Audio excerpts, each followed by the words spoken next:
Five, four, three, two, one, zero.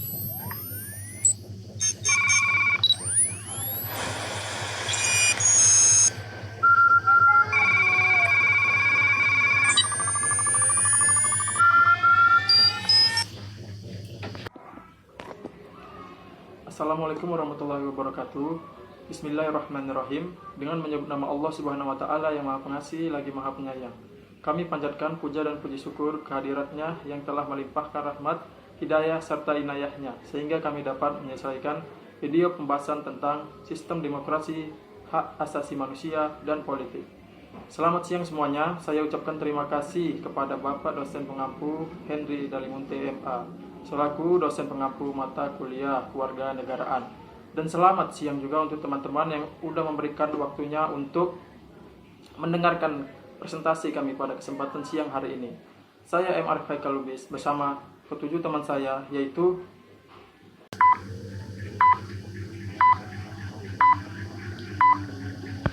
kami mahasiswa PB Universitas Islam Negeri Sumatera Utara jurusan Perbankan Syariah. Kami akan menjelaskan mengenai materi kami, yaitu demokrasi, HAM, dan politik yang sudah saya sebutkan tadi. Selamat menyaksikan. Assalamualaikum warahmatullahi wabarakatuh. Nama saya Nifak Fahri, NIM 0503192061. Nah, di sini saya akan menjelaskan tentang pengertian demokrasi, sejarah singkat demokrasi, dan jenis-jenis demokrasi secara umum. Nah, dimulai dari pengertian demokrasi. Demokrasi adalah sistem di mana hukum, kebijakan, kepemimpinan, dan segala suatu urusan besar suatu negara atau pemerintahan lain baik secara langsung maupun tidak langsung yang diputuskan langsung oleh rakyatnya. Nah, secara etimologis, demokrasi berasal dari kata Yunani kuno yang mana berasal dari dua kata, yaitu demos dan kratos. Demos sendiri yang artinya rakyat dan kratos yang artinya pemerintahan. Kemudian menurut Kamus Besar Bahasa Indonesia, demokrasi adalah bentuk atau sistem pemerintahan yang mana seluruh rakyatnya ikut serta dalam mengambil keputusan dengan perantara wakil rakyatnya yang telah dipilih sebelumnya. Nah, jadi pengertian demokrasi adalah pemerintahan yang diselenggarakan oleh rakyat untuk rakyat dan dari rakyat. Nah, kemudian demokrasi ini di mana warga negaranya diperbolehkan untuk berpartisipasi baik secara langsung maupun tidak langsung. Nah, tidak langsungnya ini kan melalui perwakilan yang telah dipilih. Itulah tadi badan pemerintahan atau wakil rakyat kita. Wakil rakyat tersebutlah nanti yang akan menyampaikan kepada pusat tentang aspirasi masyarakat mengenai pengembangan dan pembuatan segala ketentuan hukum. Kemudian sejarah singkat demokrasi. Demokrasi ini telah berlangsung secara lama, yaitu dimulai sejak zaman Yunani kuno yang mana segala keputusan yang dilaksanakan atau keputusan yang diambil langsung dibicarakan oleh rakyatnya, sehingga rakyat benar-benar memilih dan memutuskan segala peraturan yang berlangsung tersebut. Nah, ribuan tahun kemudian, pada abad 6 sebelum Masehi, bentuk pemerintahan yang relatif demokratis ini diperkenalkan ke negara-negara lain, termasuk ke bagian Athena oleh Cleisthenes pada 508 sebelum Masehi. Kondisi tersebutlah membuat Cleisthenes disebut menjadi bapak demokrasi Athena. Saat itu Athena menganut demokrasi langsung dan memiliki dua ciri utama, yakni pemilihan warga secara acak untuk mengisi jabatan administrasi dan yudikatifnya di pemerintahan, dan majelis legislatif yang terdiri dari semua warga Athena tersebut. Seluruh warga Athena, terkecuali wanita, budak, orang asing, dan pria atau anak-anak di bawah umur 20 tahun memiliki hak dapat berbicara dan memberi suara pada saat di majelis Athena. Meski dibuat oleh majelis, demokrasi di Athena berjalan dengan kontrol langsung dari rakyat. Rakyat akan menyuarakan pendapatnya lewat majelis atau pengadilan untuk membantu kendali politik di Athena. Kemudian ada jenis-jenis demokrasi. Secara umum demokrasi terbagi menjadi dua, yaitu ada demokrasi langsung dan demokrasi perwakilan. Demokrasi langsung adalah setiap rakyat berhak memberikan aspirasinya melalui pendapat atau suara dalam menentukan sebuah keputusan. Biasanya setiap rakyat mewakili dirinya sendiri dalam memilih kebijakan sehingga secara langsung keadaan politik berada di tangan rakyat. Akan tetapi pada zaman sekarang demokrasi langsung tidaklah efektif karena semakin padatnya penduduk dan serta kurangnya minat penduduk dalam mempelajari keseluruhan permasalahan politik. Kemudian demokrasi perwakilan. Demokrasi perwakilan adalah seluruh rakyat memberikan pendapatnya melalui pemilihan umum dalam memilih wakil rakyatnya. Setelah terpilih, wakil rakyat tersebutlah yang mengutarakan aspirasi rakyat dalam mengatasi permasalahan rakyat. Assalamualaikum warahmatullahi wabarakatuh. Perkenalkan, nama saya Fitriani, NIM 0503-192046. Di sini saya akan melanjutkan materi tentang demokrasi, yaitu prinsip-prinsip demokrasi. Prinsip-prinsip demokrasi dan persyaratan dari berdirinya negara demokrasi telah terakomodasi dalam Konstitusi Negara Republik Indonesia. Prinsip-prinsip demokrasi dapat ditinjau dari pendapat Al-Madudi yang dikenal dengan Soko Guru Demokrasi. Menurutnya, prinsip-prinsip demokrasi adalah kedaulatan masyarakat, hak-hak minoritas, jaminan hak asasi manusia, pemilihan adil, bebas, dan jujur. Sedangkan, ciri-ciri demokrasi itu adalah kita sering melakukan contoh demokrasi. Salah satunya yaitu di lingkungan keluarga. Contoh demokrasi di lingkungan keluarga yaitu berlaku adil terhadap seluruh anggota keluarga. Pertama adalah sikap kita terhadap semua anggota keluarga yang ada, di mana bersikap adil terhadap saudara, orang tua, ataupun kerabat terdekat. Hal ini bisa membuat hubungan keluarga bisa terjalin dengan sangat baik. Yang kedua, setiap anggota keluarga bebas mengeluarkan pendapat. Seluruh anggota keluarga juga memiliki hak dalam berpendapat. Hal tersebut harus dijaga dengan baik agar tidak terjadi namanya salah paham. Yang ketiga, mengatasi masalah keluarga dengan musyawarah. Bila terdapat suatu masalah pada keluarga, maka lakukanlah musyawarah dengan anggota keluarga. Jangan ragu untuk melakukan hal ini, karena keluarga adalah orang terdekat yang pastinya akan mengerti bila diskusikan dengan. Mungkin sekian pemaparan materi demokrasi dari saya.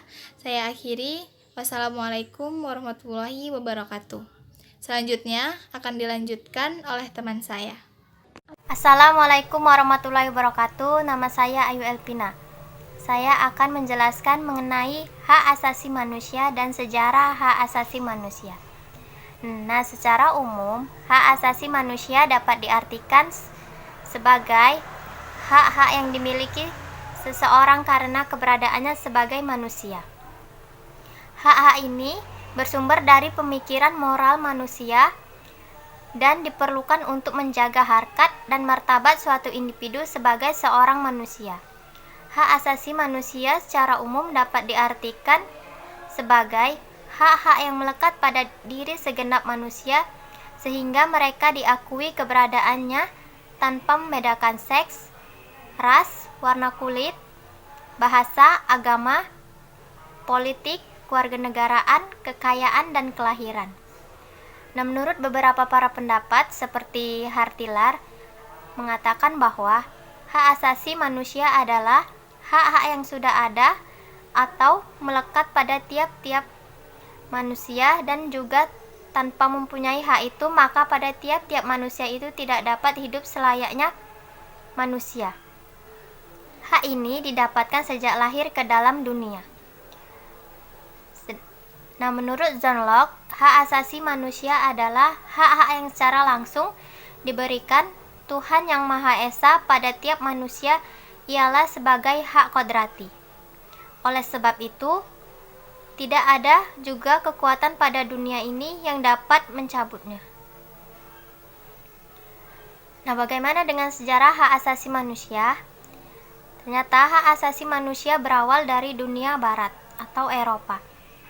Seorang filsuf Inggris pada abad ke-17, John Locke merumuskan adanya hak alamiah yang melekat pada setiap manusia, yaitu hak atas hidup, hak kebebasan, dan hak milik. Pada masa itu, hak masih terbatas pada bidang sipil atau pribadi dan bidang politik. Sejarah perkembangan hak asasi manusia ditandai dengan adanya 3 peristiwa penting, yaitu Magna Carta, Revolusi Amerika, dan Revolusi Prancis. Assalamualaikum warahmatullahi wabarakatuh. Nama saya Devara Rustiana. Baiklah, di sini saya akan menjelaskan tentang bagaimana sejarah HAM di Indonesia. Sejarah HAM di Indonesia dapat dibagi 3 masa atau 3 periode, yaitu masa Orde Lama, masa Orde Baru, dan masa Reformasi. Sejarah HAM di Indonesia pada masa Orde Lama. Perjuangan HAM pada masa ini dilakukan saat sidang PKI, di mana 2 tokoh pada saat itu, yaitu Muhammad Atta dan Muhammad Sukiman, membela HAM agar masuk dalam pembentukan UUD 1945. Namun pada akhirnya hanya sebagian saja penjabaran terkait HAM di UUD 1945. Penjabaran lengkapnya baru akan di Konstitusi RIS dan UUD S 1950. Sejarah HAM di Indonesia pada masa Orde Baru. Pada masa ini, HAM dianggap sebagai pemikiran alat barat yang penerapannya perlu dibatasi. Akibatnya, meskipun pada 1993 ada lembaga Komnas HAM, kinerjanya dalam menegakkan HAM di Indonesia tidak bisa bekerja dengan baik akibat adanya pengaruh politik. Ketiga, sejarah HAM di Indonesia pada masa reformasi. Pada masa reformasi, penegakan HAM di Indonesia mulai digalakkan. Ini bisa dilihat dari dokumen-dokumen baru yang berisi tentang HAM sebagai bentuk penyempurnaan terhadap dokumen yang lebih lama. Misalnya adanya amandemen UUD 1945, berbagai pasal di bawahnya juga diamandemen. Selanjutnya, lanjut ke kerangka HAM di internasional. Ada beberapa instrumen yuridik untuk melindungi HAM. Hal ini sangat diperlukan agar dapat memberikan kepastian hukum dalam melaksanakan penegakan HAM. Instrumen yuridik tersebut diantaranya adalah Magna Carta 1215, Bill of Rights 1698, Declaration des Droits 1789, dan Declaration of Independence. Terwujudnya perlindungan HAM modern, salah satu pencetusnya adalah Presiden Amerika Serikat, Franklin, melalui 4 hak yang dirumuskannya, yaitu adalah kebebasan untuk berbicara dan menyatakan pendapat, kebebasan beragama, kebebasan dari ketakutan, dan kebebasan dari kemiskinan.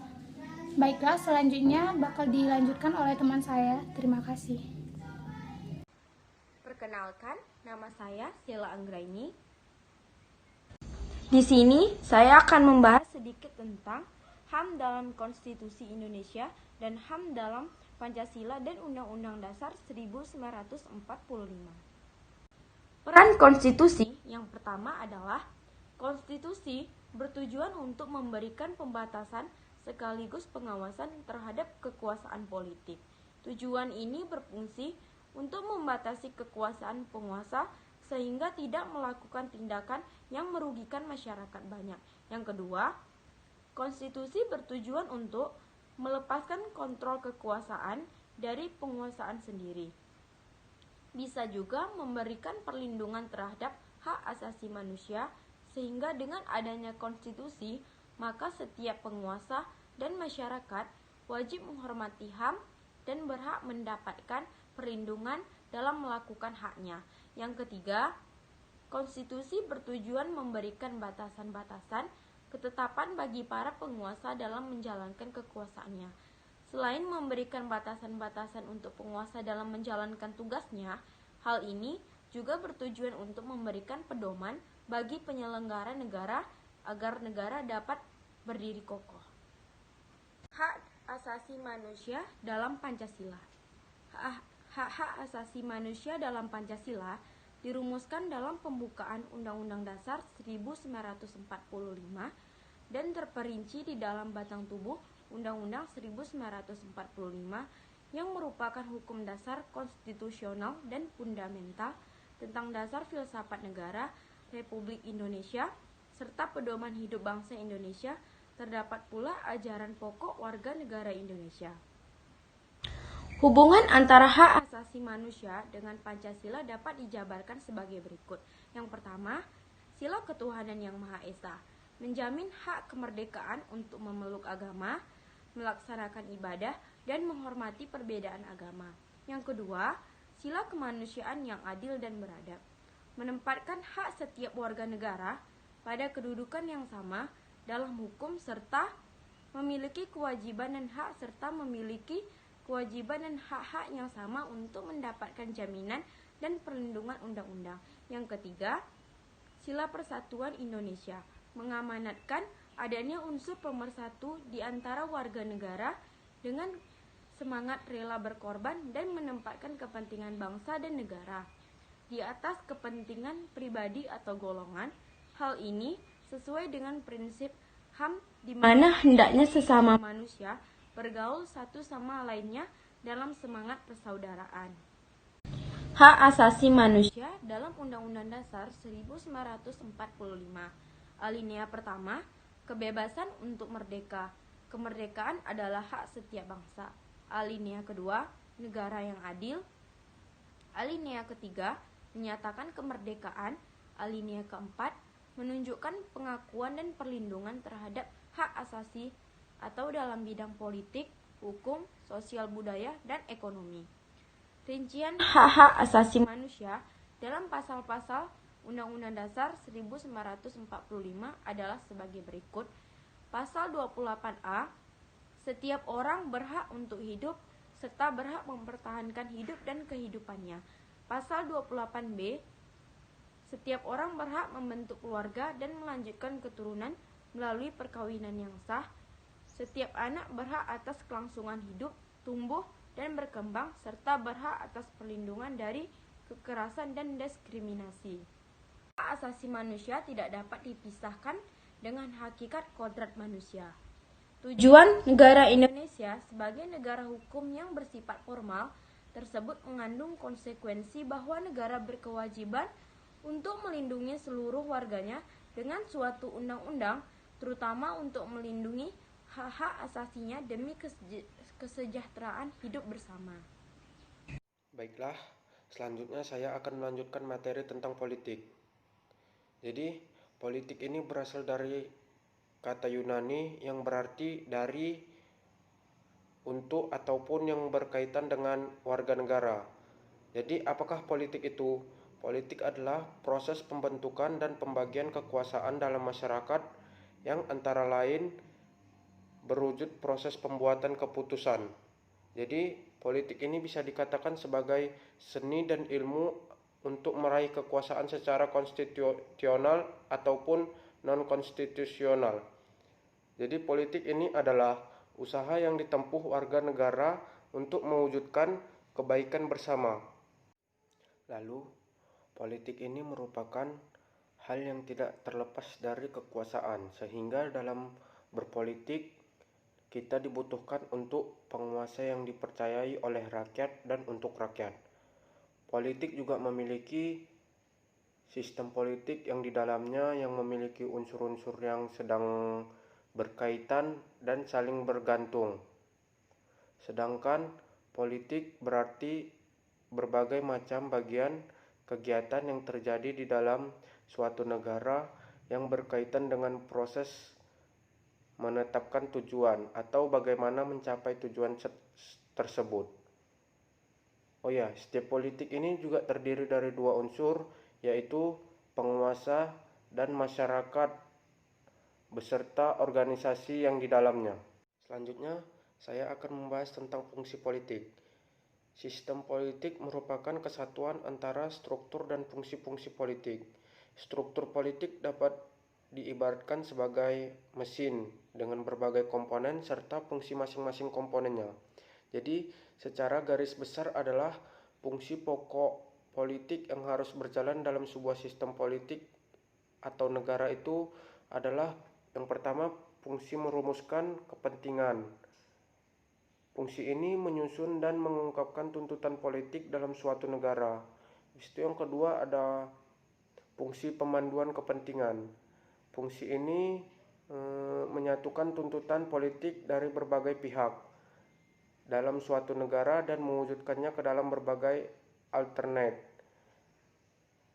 Selanjutnya yang ketiga ada fungsi pembuatan kebijakan umum, adalah fungsi untuk mempertimbangkan berbagai alternate kebijakan yang diusulkan oleh partai-partai politik lainnya. Cukup sekian. Assalamualaikum warahmatullahi wabarakatuh. Perkenalkan, nama saya Andre Bowo dari jurusan Perbankan Syariah 3A.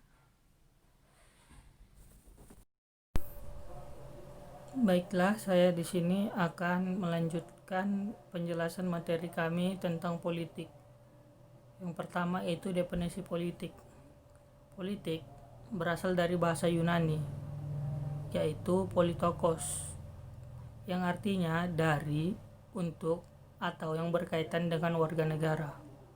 Politik itu sendiri adalah proses pembentukan atau pembagian kekuasaan dalam masyarakat yang antara lain berwujud proses pembuatan keputusan, khususnya dalam negara. Pengertian ini merupakan penggabungan antara berbagai definisi yang berbeda mengenai hakikat politik yang dikenal di dalam ilmu politik. Politik itu sendiri adalah seni dan ilmu untuk meraih kekuasaan secara konstitusional maupun non-konstitusional. Selanjutnya yaitu fungsi politik. Fungsi politik adalah pemenuhan tugas dan tujuan struktur politik. Jadi, struktur politik dapat dikatakan berfungsi apabila sebagian atau seluruh tugasnya terlaksana dan tujuannya tercapai. Oleh karena itu, struktur politik dibedakan atas dua. Yang pertama, infrastruktur, yaitu struktur politik masyarakat atau rakyat, suasana kehidupan politik masyarakat, sektor politik masyarakat. Yang kedua, struktur politik yaitu politik pemerintahan, sektor pemerintahan, suasana pemerintahan, dan sektor politik pemerintahan. Fungsi yang ditunaikan oleh struktur politik masyarakat meliputi pendidikan politik, mempertemukan kepentingan dan aneka ragam dan nyata-nyata hidup dalam bermasyarakat, agregasi kepentingan, dan seleksi kepemimpinan. Dalam satu negara, politik sangat berguna sebagai pengatur kehidupan bermasyarakat. Jika di suatu negara politik tersebut tidak ada, maka kehidupan bernegara akan berantakan atau kacau. Maka yang terjadi tidak ada tujuan, tidak ada undang-undang, tidak ada hukum, dan tidak ada yang mengatur kehidupan bernegara. Jadi politik itu sangat berguna dalam bernegara. Baiklah, selanjutnya akan dilanjutkan oleh teman saya. Pembahasan selanjutnya mengenai sistem politik. Yang kedua ialah infrastruktur politik, yaitu kehidupan politik rakyat yang berkaitan dengan pengelompokan warga negara atau anggota masyarakat ke dalam berbagai macam golongan yang biasanya disebut sebagai kekuatan sosial politik. Infrastruktur politik di Indonesia terdiri atas yang pertama partai politik atau political party, yang kedua kelompok kepentingan atau interest group, yang ketiga kelompok penekan atau pressure group, yang keempat media komunikasi politik atau media of political communication, yang kelima kelompok wartawan atau jurnalis group, yang ketujuh kelompok mahasiswa atau student group, yang kedelapan tokoh politik atau political figures. Selanjutnya, hubungan suprastruktur politik dengan infrastruktur politik adalah sebagai berikut. Unsur-unsur yang ada dalam suprastruktur dan infrastruktur politik saling mempengaruhi, di mana suprastruktur politik sebagai pembuat keputusan akan mendapatkan masukan, tuntunan, dan apresiasi. Maksud saya aspirasi dari infrastruktur politik. Sebaliknya, infrastruktur akan menopang dan melaksanakan segala produk dan kebijakan suprastruktur politik. Berjalan dan berfungsinya lembaga-lembaga negara atau organisasi pemerintahan dipengaruhi oleh komponen-komponen kehidupan politik rakyat.